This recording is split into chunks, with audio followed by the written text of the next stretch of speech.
Alright guys, TacticalRab here again today. Hope you're doing well and enjoying your day so far after another very difficult weekend for OpTic Texas. Dashy, it seems, it's back on the grind last night as they're trying to get prepared for the Major 2 tournament in Dallas. Kremp made his thoughts known the other day that OpTic should simply accept they're not going to be starting in the winners bracket, they're going to be in losers, and they're going to have to make the run from there. But on the Friday, if they do start in losers, that is likely when OpTic will do their ring collection ceremony in Dallas after winning the World Championship on that stage not all that long ago. Shortly after then, they could all be eliminated for the tournament if they keep playing as they have done over the last couple of weeks. Is this the start of the turnaround for Dashy, because he was pretty much the only sign of life against Toronto a couple of days ago? Very much interested in your thoughts in the comments. Hit the like button if you enjoy. Subscribe if you're new as always. I'd greatly appreciate it. Plenty to get into.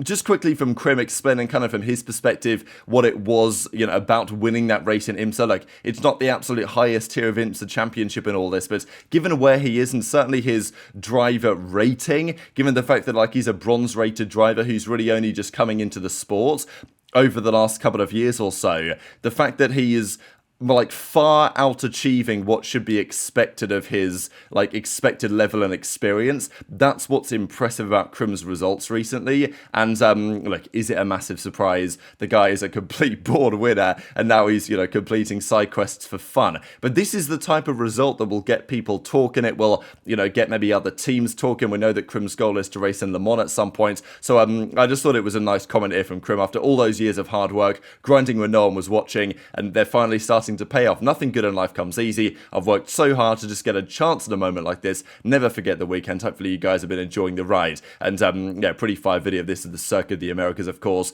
in Austin, Texas. Formula 1 will be here later on this year. They don't drive quite the same circuit layout, but it is pretty similar. Now, this is interesting. Season 3 last year arrived on the 3rd of April. You guys can see, 6 star among other maps that came back at the time. Now, there's obviously been a question as to what maps are going to arrive this time around, and the Ghost of Hope says that, well, yeah, there are going to be 6v6 maps arriving. It's not going to be Fringe. There was talk that like Fringe had been spotted or something in the Warzone map as like a point of interest, and therefore people thought that it was going to come back as an actual map. Of course, Fringe, the map from Black Ops 3, I don't really know how you easily make that work for boots on the ground. As much as I love Fringe, it wouldn't actually be the first BO3 map I brought back. You guys know that I'd bring back Strongholds in an absolute heartbeat, and you'd have to make some changes to that too, but it wouldn't be too substantial. But yeah, he says it's not Fringe, but you will like the remaster, I think. So we'll see what it is. There were rumours a while ago that Yemen was coming back from BO2, the map where, of course, what was it, OpTic Texas got like a 10-point clubbed or something by the Dynasty back at the Legacy match a few months ago. And of course the famous Scumps Who's the Best in the Game map. Look at the effing scoreboard and all that. So, if you guys don't know about that, look it up on YouTube, you'll have a good time. So, yeah, Fringe maybe not, Yemen maybe not, something else maybe yes. I think anyone with a brain, it would probably say, look, just bring back another BO4 map. Like, Hacienda has been a dub, for sure. Would it really be that hard to bring back Arsenal, Frequency, Gridlock, Seaside, whatever? Like, bring back some maps from that game. Surely it couldn't be that hard. We'll see what they come up with. Now, speaking of a game that, well, hasn't really had many new maps, I don't think, especially over the last couple of years, that is the Halo side. And yesterday was a pretty big day, really, on the Halo side, because it was one of the first kind of tournament-style events of the new season, because at this time in the year, the Halo calendar's about getting underway again. Nothing's really happened over there for months, but what we do know is that OpTic Formal managed to form the God Squad that he wanted, managed to finesse as he always does, speaking to certain players, and was able to break up FaZe, bring over Renegade, and was able to break up the World Championship winning SSG team, bring over Legend and Bound. Pretty unbelievable setup, and yeah, they beat the FaZe team last night, Falcated, Penguin, and those guys that may or may not be FaZe. Renegade was 14-3 on this map, so cool to see Formal back underway. This was a map where they'll definitely feel like they should have won, though, against Shopify Rebellion. They eventually lost 50-49 on this one, but they did end up winning the tournament. So it was an HCS Open, start of the season type thing, online tournament, but Formal and the OpTic Halo guys, they won. Now, of course, there is kind of no excuse not to win with the roster they've put together, the entire intention. I mean, Formal literally said if they didn't get this roster, he would have just retired and not played Halo anymore. Like, the only way he was going to continue playing Halo, he obviously flirted potentially with coming back to COD as well, but the only way he was going to continue doing that was if he could form this exact roster that he managed to form. So, yeah, I mean, their team obviously on paper is ridiculous, but it's interesting because on the one hand, you've got the OpTic Halo team forming what should be an absolutely dominant force in the Halo world this season, and then on the other side of things, you've got the OpTic Call of Duty team very much struggling for any sort of form as it stands. So we know that Formal and the OpTic Halo team, they have been racking up second places for the last couple of years. Unfortunately, it was like 10 seconds in a row, sorry, just outrageous. Unfortunately, like that with the teams they were losing to. That was very demoralizing. They finally got a victory last night, and yeah, could be an important one on their step back to where they want to be. But I'm sure Dashy's looking at this as well and thinking, damn, Formal, like, you know, the guy retired from COD so many years ago now after the Cold War season, gone back to Halo, won a world championship there. And look, so have the OpTic team in Call of Duty, right? But, you know, getting to the top is one thing. Staying on the top is the much harder thing, and OpTic haven't just not stayed on the top, they've dropped down basically to rock bottom if it wasn't for the Falcons, to such an extent obviously that, you know, Eggs was roasting them and saying that they should be embarrassed. Well, I think he was actually saying the OpTic fans should be embarrassed about the performance of OpTic lately, and, you know, totally understand that perspective. And even you're getting tier lists like this where you've got, you know, LA Thieves and FaZe in the S tier, you've got Surge one step behind in the A tier. I guess you can debate this a little bit just because Surge have beaten FaZe twice in a row, but then again, really when you make these tier lists, you're talking about what you expect to see on LAN.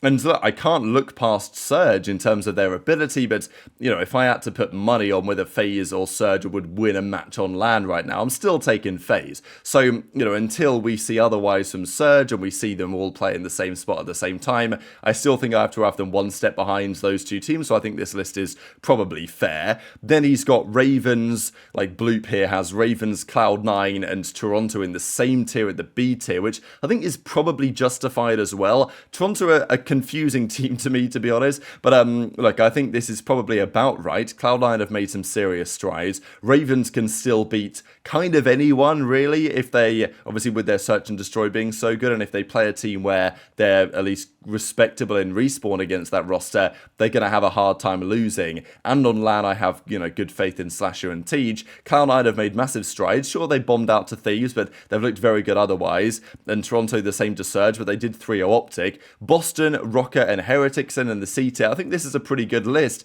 And then D tier, you've got Gentlemates. But, well, unfortunately, where do you slide OpTic into the equation? Because he's putting Chance and Miles here down in, like, the E tier. Then Gizmo gets the F tier. Well, Falcons are really the true Vegas, you know, Falcons for F tier. But then OpTic are below them, right? So that's kind of like, you know, this almost looks like a fair tier list. On recent performance, this almost looks fair, as as tragic as that is to say. Because, you know, I mean, where do OpTic sit compared to Gentlemates? Who knows? Like, OpTic beat them at the major, right? So, you know, there's that, but that was a different team then. Gentlemates have been messing around with their roster. They're also in a shambles, right? And, you know, it's kind of lucky for Gentlemates, I think, that Falcons and OpTic actually exist, because they're not getting clowned maybe as hard as they should. But that's how it stands anyway. But as of yesterday, there were some 8 series getting back underway. This is how that looked, of course. Drazah was playing in a couple of them. The first series was Drazah, aBeZy, Skyz, and Xnid. Skyz has been trying to get back in. I know that he's been talking a little bit the last couple of days what he's going to do, and he was even discussing running a third sub, or potentially, you know, flexing a little bit more Skyz. That might be his way back into the league, or potentially into his own team. I think for Skyz, it's kind of tricky, but it's also, he is a better player than he's shown. And I also think that, if you guys remember watching, what was it, MW19, I mean, I don't wish you to go back and watch that, but Skyz would be using the MP5 on occasion, and when Skyz has flexed, he's looked pretty good with it. But his tendency, his preference does seem to be to run a relatively slow AR. And it's not really working for Gentlemates, but frankly, nothing is as it stands. But he's still grinding, wants to get back in. Xnid played the first series too. Then the other team was iLLeY, Neptune, Hook, and Vivid. So that's Reese Vivid. And then the second series though, so iLLeY stayed on, Neptune stayed on, Hook stayed on. And they then played the second series with Dashy, and Xnid was swapped out for Hyde. So yeah, Dashy at least playing something, right? We usually see Shotzzy in these series. We see Pred in these series. We don't tend to see much of Kenny in 8s, to be honest. And look, who knows what is going on behind the scenes at OpTic Texas right now, because the way they bombed out of this tournament was tough. Again, you know, when OpTic lose, I'm not expecting the players to tweet out, but historically, after they lose a tournament, especially like the minor like this, they might say, oh, you know, GG's the team we lost, best luck for the rest of the tournament. It's only single elimination online tourney, right? Like, no big deal tweeting about it. But the issue is for OpTic right now that if they tweet anything, they're going to get completely clowned in the replies, and they don't necessarily want to have to deal with that. And also, what is there to really say? I mean, if you look at Kenny's Twitter, he did one tweet at the start of February. You guys probably remember when, like, it was what, JCap and Nadeshot, they were talking about Kenny not playing the best and having lots of ups and lots of downs. And he was like, oh, effing noted and all this. And then over the last couple of weeks, he did that other tweet after, I think it was the 17th of February or something, after they lost to Rocker and FaZe. He tweeted about not playing at his, you know, top level, but then since then, in some respect, it's got even worse. Obviously, Kremp gave his take, the OpTic guys didn't seem so keen about that, and now it sits in this type of position where in this game we have 3 event wins. Look, at the end of the day, if you are going to count the Modern Warfare 19 homestands, which were 8-team tournaments online that were single elimination in the playoffs, then I guess it counts this year. I don't know. I don't really think it does. I would put like half a tournament or something on the minor, just because in the homestands in MW19, that was all we could do, and that, like, those were the biggest tournaments that we had. Whereas in this game, we have majors. They're called majors, and the minor is different. That's my opinion, but you guys may disagree if you're a FaZe or a Thieves fan, or, like, you know, it depends on your perspective anyway. But this is how it stands. And OpTic, over the last few years, Cold War, they didn't win anything. MW2, they didn't win anything. But at least in those couple of years, well, at least Cold War, they didn't make a finals, but they had a third, was, I think, their worst place in Cold War, their best place. MW2, they made a couple of finals, but didn't win. So still a big question as to exactly where OpTic do and potentially would go from here. As I say, from the Kenny side, there's been nothing really said over the last few days. Shotzzy's not said anything. In terms of, like, internal chemistry, it can't be great. And the issue is that OpTic are probably going to have to sit down on the podcast again this week and talk about it, which might end up being a real challenge. But we'll see. Just to make it clear for you guys, these are the 4 games that OpTic play for the rest of the qualifiers. They're currently 0-3 with a 0-9 map count. Their chances of the winners bracket are pretty much chalked. They play Miami next. That is a series which is difficult for any team, to be honest. It's a winnable series for sure, but I don't think OpTic, if they do win it, will win it comfortably. Then they play Toronto, a team that just 3-0'd them. Then they play Thieves, the minor 2 champions, and then Gentlemen. So let's even say OpTic just win 2 of these 4 series, which right now would look like a respectable result. There's going to be 2 in 5 starting and losers for sure. So that's where it stands. Very much interested in your thoughts in the comments. Hit the like button if you enjoyed. Subscribe if you're new. Take care. And I'll see you next time.